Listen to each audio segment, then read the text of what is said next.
এই শুরু হলো আজকের দিন। সকাল কারো হয় সূর্য ওঠার আগে, কারো ঘুম বেলা গড়িয়ে ভাঙলেও দিন কিন্তু বসে থাকে না। সকালেই তাই আপনাদের সাথে নিয়ে শুরু করতে চাই একটি চমৎকার দিন। আমরা মনে করি প্রতিটি দিনই সবচেয়ে সেরা, তাই দিনটি আরো সুন্দর হয়ে উঠুক সবার জন্যে। শুভ সকাল, আমন্ত্রণ কেওয়া স্টাইল নিবেদিত সকাল 24-এ। আজ বৃহস্পতিবার 16 জ্যৈষ্ঠ 1431 বঙ্গাব্দ, 30 মে 2024 খ্রিস্টাব্দ। আপনাদের সাথে রয়েছি আমি সারিকা তাবাসসুম। দর্শক, আজও আয়োজনের শুরুতেই আমরা পত্রিকার খবরগুলো একটু দেখে নেব। কয়েকটি পত্রিকা রয়েছে আমাদের সঙ্গে, আমরা সমকাল দিয়ে শুরু করছি। জব্দের আগেই অ্যাকাউন্ট খালি করেন বেনজির। সিটিজেন টিভির মালিকানায় সাবেক আইজিপির 2 মেয়ে। সম্পদের তথ্য চেয়ে 3 দেশে বিএফআইআইইউর চিঠি। হঠাৎ তার বিরুদ্ধে ব্যবস্থা নিয়ে বহির্বিশ্বে দেখানো হচ্ছে সরকার দুর্নীতির বিরুদ্ধে কঠোর, বলেছেন ডক্টর মইনুল ইসলাম। ফাঁকা ভোট কেন্দ্রেও ইসির অগাধ তুষ্টি, 84 জনকে শাস্তি ও অর্থদণ্ড। হামলা, সংঘর্ষ, ব্যালট ছিনতাই, গুলি। ঘূর্ণিঝড়ে স্থগিত 20 উপজেলায় ভোট 9 জন। ভোট 35% কম বেশি হতে পারে বলেছেন সিইসি। উপজেলা নির্বাচনের 3য় ধাপেও ভোটার খরা অব্যাহত রয়েছে। ঝড়ের সঙ্গে যুদ্ধই যেন নিয়তি, ধেয়ে আসছে প্রবল ঘূর্ণিঝড় রিমাল। এ খবরে বাগেরহাটের মোংলা বন্দরে জারি হয় 10 নম্বর বিপদ সংকেত। বন্ধ হয়ে যায় সব কোলাহল, ফুঁসে ওঠে পশুর নদ। দর্শক, ঘূর্ণিঝড় রিমাল নিয়ে এখানে একটি শিরোনাম করা হয়েছে। আমরা চলে যাব প্রথম আলোতে। চক্রে ঢুকে 4 সংসদ সদস্যের ব্যবসা রমরমা। মালয়েশিয়া বাংলাদেশি শ্রমিকদের দুর্দশা নিয়ে জাতিসংঘের বিশেষজ্ঞদের উদ্বেগের পর আগামীকাল থেকে বন্ধ হচ্ছে কর্মী পাঠানো। বিদেশে কর্মী পাঠাতে 2018 সালের ডিসেম্বরে রিক্রুটিং এজেন্সির লাইসেন্স নেন ফেনী থেকে নির্বাচিত আওয়ামী লীগের সংসদ সদস্য নিজাম উদ্দিন হাজারী। তার প্রতিষ্ঠানের নাম স্নিগ্ধা ওভারসিজ লিমিটেড। লাইসেন্স নেওয়ার সাথে 3.5 বছরের মাত্র 100 কর্মী বিদেশে পাঠায় তারা। অবশ্য মালয়েশিয়া সিন্ডিকেটে বা চক্রে যোগ দেওয়ার পর গত 1.5 বছরে দেশটিতে প্রায় 8000 কর্মী গেছেন নিজাম হাজারীর এজেন্সির নামে। 16 বছরে 16 বার বাড়ল পানির দাম। দ্রব্যমূল্যের ঊর্ধ্বগতি ও মূল্যস্ফীতির চাপে দিশেহারা মানুষ। এরই মধ্যে জনগণের ব্যয়ের বোঝা আরও বাড়াবে ঢাকা ওয়াসা কর্তৃপক্ষ। সংস্থাটি এক লাফে পানির দাম 10% বাড়ানোর সিদ্ধান্ত নিয়েছে। আগামী 1 জুলাই থেকে এই নতুন দাম কার্যকর হবে। এই বিষয়ে বোর্ডে আলোচনা হয়নি। দর্শক, চলে যাব কালের কণ্ঠে। জীবনযাত্রার ব্যয় আরও বাড়বে। মোবাইলে কথা বলা ও ইন্টারনেটে ব্যবহারে যুক্ত হবে 5% সম্পূরক শুল্ক। আসন্ন 2024-25 অর্থ বছরে বাজেটে জাতীয় রাজস্ব বোর্ডকে রাজস্ব আদায়ের উচ্চাভিলাষী লক্ষ্য নির্ধারণ করে দেওয়া হয়েছে। সেই লক্ষ্যমাত্রা অর্জনে আগামী বাজেটে বিভিন্ন ক্ষেত্রে কর হার ব্যাপকভাবে বাড়ানো হচ্ছে। 69% আবাদি জমি ক্ষতিগ্রস্ত। ঘূর্ণিঝড় রিমালের আঘাত, ক্ষতির কবলে 1,53,000 হেক্টর জমির ফসল, দিশাহারা 48 জেলার কৃষক। দর্শক, পড়ছিলাম আমরা কালের কণ্ঠে, দেখছিলাম সমকালে, দেখছিলাম ঘূর্ণিঝড় রিমাল নিয়ে শিরোনাম করা হয়েছে। ঘূর্ণিঝড় রিমালে লন্ডভন্ড উপকূল এলাকা। বেশ কিছু এলাকায় এখনো স্বাভাবিক হয়নি বিদ্যুৎ সরবরাহ। কোথাও কোথাও আছে বিশুদ্ধ পানির সংকট। ক্ষতিগ্রস্ত হয়েছে বেড়িবাঁধ, মাছের ঘের, পানির বরজ, কৃষি জমি। বরিশাল বিভাগের প্রতিটি জেলাতেই রিমালের আঘাতে ক্ষতিগ্রস্ত। বরিশাল বিভাগের ক্ষয়ক্ষতি নিয়ে আরো খবর জানাতে আমাদের সাথে যুক্ত হচ্ছেন সহকর্মী কাউসার হোসেন রানা। রানা, বরিশালের প্রায় প্রতিটি জেলাতেই ক্ষয়ক্ষতি হয়েছে রিমালের তাণ্ডবে। প্রায় সবকটি জেলায় দুর্গতগ্রস্ত। তো কি পরিস্থিতি এখন? বিদ্যুৎ সরবরাহ স্বাভাবিক হয়েছে কিনা এবং জলাবদ্ধতা কতটা কমেছে?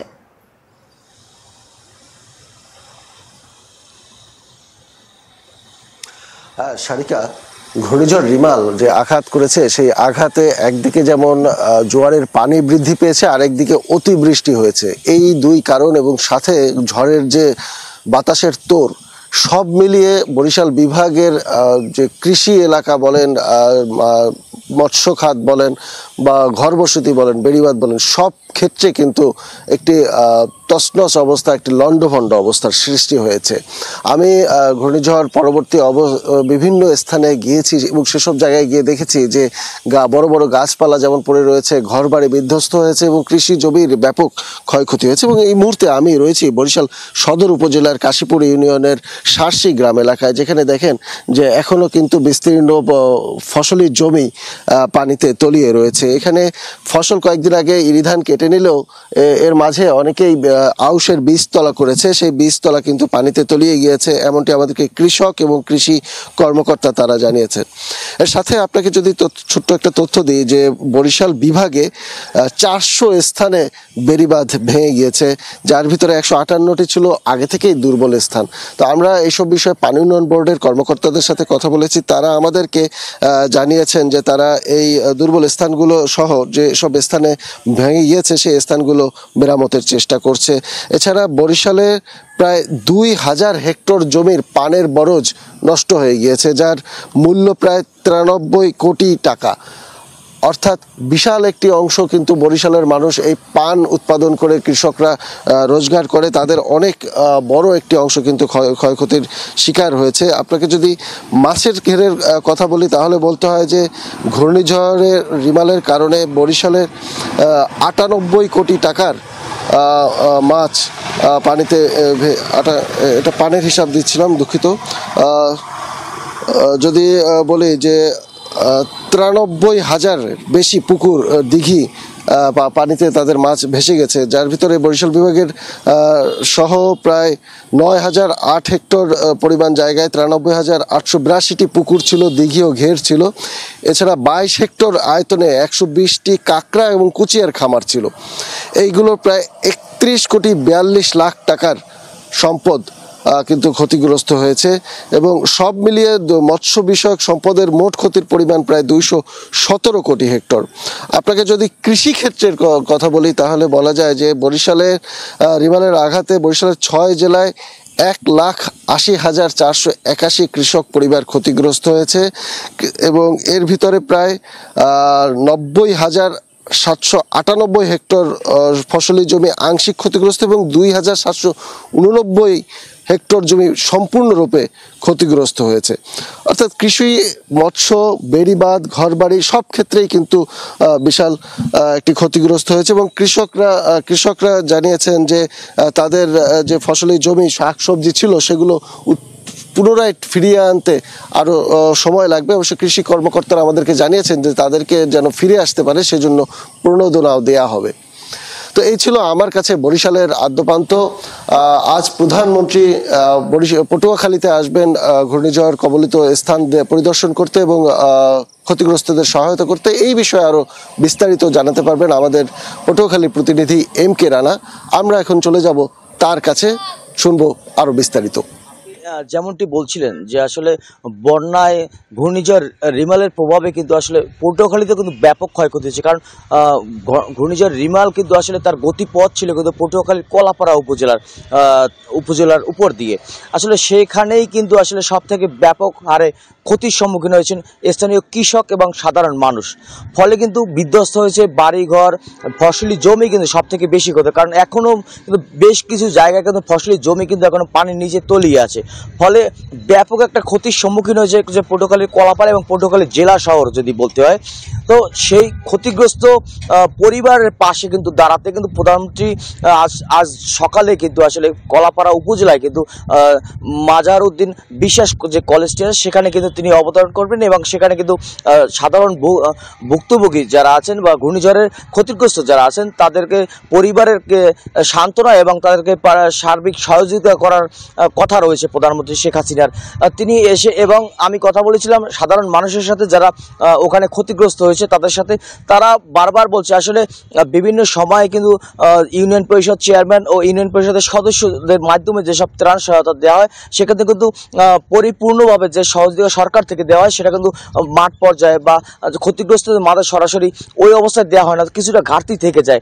সেক্ষেত্রে প্রধানমন্ত্রী যখন কলাপাড়ায় আসছে তাদের কিন্তু আশা তৈরি হয়েছে যে হয়তো প্রধানমন্ত্রী তাদের সর্বোচ্চ দিয়েও হয়তো তাদেরকে চেষ্টা করবেন, তারা হয়তো আবার ঘুরে দাঁড়াতে পারবেন, জীবন জীবিকার মাঝে কৃষিতে তারা সফল হতে পারবেন। কারণ কলাপাড়া উপজেলায় লবণাক্ততার পরিমাণটা অনেকটা বেশি জমিতে। সেই লবণাক্ত জমিতে যারা ফসল উৎপাদন করে আসলে দেশের যে অর্থনৈতিক যে চালিকা শক্তি বা চাহিদা, যে ফসলের যে চাহিদা এবং সবজির যে চাহিদা, সব থেকে কিন্তু বড় বিষয় হচ্ছে কলাপাড়া নীলগঞ্জ ইউনিয়ন কিন্তু আসলে সবজি চাষে কিন্তু একটা সমৃদ্ধ এলাকা। সেই কলাপাড়া নীলগঞ্জ ইউনিয়ন কিন্তু এখন পানির নিচে বলা যায়। এছাড়া এতে কিন্তু সাধারণ মানুষ প্রধানমন্ত্রী আশায় কিন্তু তারা উৎসাহ পাচ্ছেন এবং আনন্দ অনুভব করছেন যে হয়তো সামনের তাদেরকে এমন দিক নির্দেশনা, এমন সহযোগিতা করবেন যাতে তারা সামনে ঘুরে দাঁড়াতে পারেন। সারিকা, এম কে রানা, আপনাকে অসংখ্য ধন্যবাদ। দর্শক, ঘূর্ণিঝড় রিমাল সবচেয়ে বেশি স্থায়ী হয়েছিল পটুয়াখালীতে। ক্ষতিগ্রস্ত পটুয়াখালী ভ্রমণে আসবেন প্রধানমন্ত্রী শেখ হাসিনা এবং জনগণের মাঝে ত্রাণ বিতরণ করবেন, আমরা এমনটি জানছিলাম। আমরা ছিলাম পত্রিকায়, আমরা কালের কণ্ঠ পড়ছিলাম। চলে যাব পরবর্তী পত্রিকাতে। এবারে আমাদের হাতে রয়েছে দৈনিক ইত্তেফাক। ঢলে ডুবেছে সিলেটের 5 উপজেলা। আশ্রয় শিবিরে মানুষ। উজান থেকে নেমে আসা ঢলে সিলেটের গোহাইনঘাট, জৈন্তাপুর, জাফলং, কোম্পানিগঞ্জ ও কানাইঘাট উপজেলায় আকস্মিক বন্যা দেখা দিয়েছে। এতে প্লাবিত হয়ে পড়েছে এই 5 উপজেলার বিভিন্ন এলাকা। সন্ধ্যা 7টায় এই রিপোর্ট লেখার সময় মুষলধারে বৃষ্টি ও বজ্র বৃষ্টি হচ্ছিল। সন্ধ্যা 7:13 সিলেটে ভূমিকম্প অনুভূত হয়। দর্শক, আমরা সিলেট থেকে আরো কিছু খবর জেনে আসবো। আমাদের সাথে যুক্ত হচ্ছেন সিলেটের আমাদের সহকর্মী। সিলেটের এখন কি অবস্থা? পানি বেড়ে চলেছে, সুনামগঞ্জে তো পানি বেড়ে চলেছে, সেই সাথে বন্যাও হচ্ছে। কি পরিস্থিতি এখন? সবশেষ পরিস্থিতি আমাদের জানাবেন।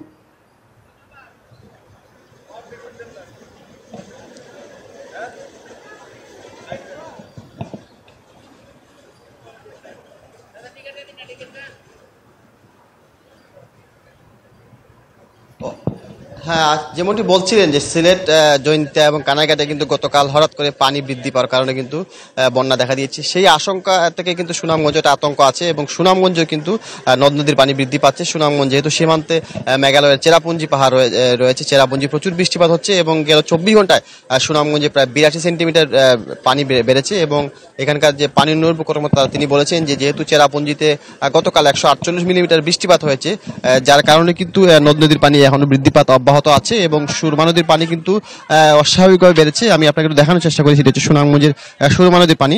গেল 24 ঘন্টায় প্রায় 82 সেন্টিমিটার পানি প্রবাহিত হচ্ছে। তবে এখনও সুনামগঞ্জের সুরমা নদীর পানি বিপদসীমা ছাড়ায়নি, সেটি 182 সেন্টিমিটার নিচ দিয়ে প্রবাহিত হচ্ছে। তবে পানি উন্নয়ন কর্মকর্তারা বলছেন যে এই হারে পানি বৃদ্ধি পাচ্ছে তাতে একটা স্বল্প মেয়াদীর বন্যার আশঙ্কা তারা করছেন। সেই ক্ষেত্রে একটু ধীরে পানি বৃদ্ধি পাবে এবং সেই ক্ষেত্রে তারা বলছেন যে চেরাপুঞ্জি এবং সুনামগঞ্জ কিন্তু গেল 3 দিন বৃষ্টিপাত হচ্ছে। সেই বৃষ্টিপাতের কারণে কিন্তু নদ নদীর পানি বৃদ্ধি পাচ্ছে। তবে এখনো পানি লুকালয়ে প্রবেশ করেনি, যার কারণে কিন্তু পানি উন্নয়ন কর্মকর্তারা বলছেন তাদের যে ওই ধরনের বড় ধরনের বন্যার যে দুর্যোগ সেটি এখন পর্যন্ত তারা আশঙ্কা করছেন না। তারা বলছেন একটি স্বল্পমেয়াদী বন্যা হতে পারে, সেক্ষেত্রে সেটি বেশ কিছু থাকতে পারে। এবং তবে যেহেতু জৈন্তা কানাইঘাটে পানি বৃদ্ধি পাচ্ছে, সেই পানি সুনামগঞ্জে নামলে সেটি একটা ক্ষতির কারণ হতে পারে। তো এখন পর্যন্ত আসলে বড় ধরনের বন্যার কোনো আশঙ্কা নেই, তবে স্বল্পমেয়াদী একটি বন্যার আশঙ্কা করছেন পানি উন্নয়ন কর্মকর্তারা। এবং নদীর পানিও কিন্তু বৃদ্ধি অব্যাহত আছে। এইভাবে বৃদ্ধি অব্যাহত থাকলে কিন্তু সুনামগঞ্জে একটা বন্যা দেখা দিতেই পারে। এআর জুয়েল, আপনাকে অসংখ্য ধন্যবাদ। দর্শক, সুনামগঞ্জ থেকে যুক্ত হয়েছিলেন সহকর্মী এআর জুয়েল। আমরা পত্রিকা পড়ছিলাম, দৈনিক ইত্তেফাকে ছিলাম। গোল্ডেন রাইস নিয়ে কৃষি বিজ্ঞানী ও সুশীল সমাজের টানাপোড়েন, অনুমোদন নিয়ে অনিশ্চয়তা। দরিদ্র মানুষের ভিটামিন এর ঘাটতি পূরণের লক্ষ্যে ধান গবেষণা ইনস্টিটিউটের উদ্ভাবন করেছে গোল্ডেন রাইস, কিন্তু দীর্ঘ সময়েও এ ধানের জৈব নিরাপত্তা বিষয়ক অনুমোদনও মেলেনি। ইতিমধ্যে ধান গবেষণার আন্তর্জাতিক সংস্থা ইরির প্রতিনিধিরা বাংলাদেশে এসে এই ধানের অনুমোদন দিতে সরকারের কাছে অনুরোধ জানিয়েছে। দর্শক, এই ছিল আজকের পত্রিকার প্রধান প্রধান শিরোনামগুলো। এবারে আমরা চলে যাব ছোট্ট একটা বিরতির। ফিরব কিছুক্ষণের মধ্যে। QSL নিবেদিত সকাল 24-এ আমাদের সঙ্গেই থাকুন।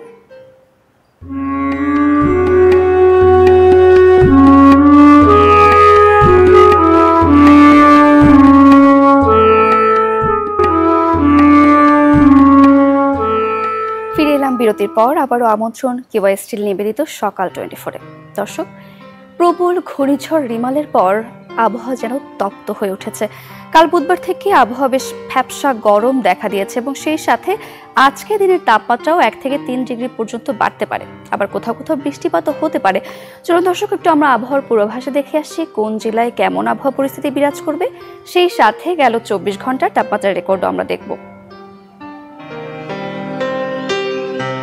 ঢাকায় গেল 24 ঘন্টায় সর্বোচ্চ তাপমাত্রা শনাক্ত হয়েছে 34.1 ডিগ্রি সেলসিয়াস। সর্বনিম্ন তাপমাত্রা ছিল 25.8 ডিগ্রি সেলসিয়াস। রাজশাহীতে সর্বোচ্চ তাপমাত্রা 36.4, সর্বনিম্ন 28.9। রংপুরে সর্বোচ্চ তাপমাত্রা 35.2, সর্বনিম্ন 28। ময়মনসিংহে সর্বোচ্চ তাপমাত্রা শনাক্ত হয়েছে 33.5 ডিগ্রি সেলসিয়াস। সর্বনিম্ন তাপমাত্রা ছিল 26.5 ডিগ্রি সেলসিয়াস। সিলেটে গেল 24 ঘন্টায় সর্বোচ্চ তাপমাত্রা শনাক্ত হয়েছে 28.1 ডিগ্রি সেলসিয়াস। সর্বনিম্ন তাপমাত্রা ছিল 22 ডিগ্রি সেলসিয়াস। চট্টগ্রামে সর্বোচ্চ তাপমাত্রা 33.6, সর্বনিম্ন 25। খুলনায় সর্বোচ্চ তাপমাত্রা 34.6, সর্বনিম্ন 29। বরিশালে সর্বোচ্চ তাপমাত্রা রেকর্ড হয়েছে 34.2 ডিগ্রি সেলসিয়াস। সর্বনিম্ন তাপমাত্রা 27.6 ডিগ্রি সেলসিয়াস।